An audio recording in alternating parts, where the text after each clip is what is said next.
A new report found that 1 in 2 Americans earning up to $180,000 a year have postponed a major life event because of healthcare costs. If people making that much can't afford healthcare, what does that tell us about the state of the system and who's most at risk? Welcome back. I want to share a statistic with you that stopped me in my tracks when I first read it. 1 in 2 Americans earning up to $180,000 per year have postponed a major life event, which includes surgery, cancer treatments, or having a child because of healthcare costs. That number challenges almost everything we assume about who the healthcare cost crisis is affecting. We tend to think of healthcare affordability as a low-income problem, and it absolutely is. The challenges facing people without insurance or Medicaid are severe and well documented, but this data tells us the cost crisis has moved up the income ladder significantly, and even upper middle class Americans are making real sacrifices because of what healthcare costs.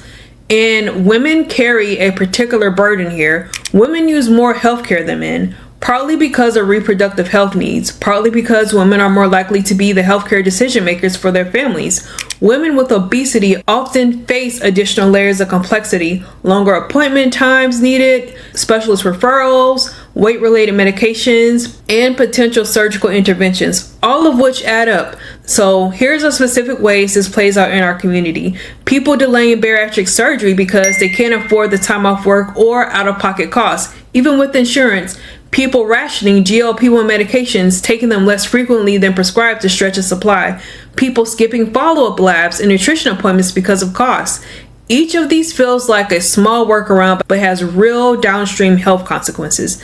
This is not a lifestyle problem, this is a systems problem. And while we work on the systemic level through advocacy, through voting, and through policy pressure, there are things you can do right now, such as seeking out federally qualified health centers, which provide sliding scale services. Use telehealth for follow-up appointments when appropriate. It's significantly cheaper. And ask every provider, every pharmacy, every lab for cash prices and compare them to your insurance rates. You might be surprised. Sometimes paying out of pocket is less expensive than your deductible. And perhaps most importantly, please don't skip things that matter for your health to save money without talking to a provider first. If cost is a barrier, say so. There are more options than you might realize, but your provider can only help you access them if they know cost is an issue.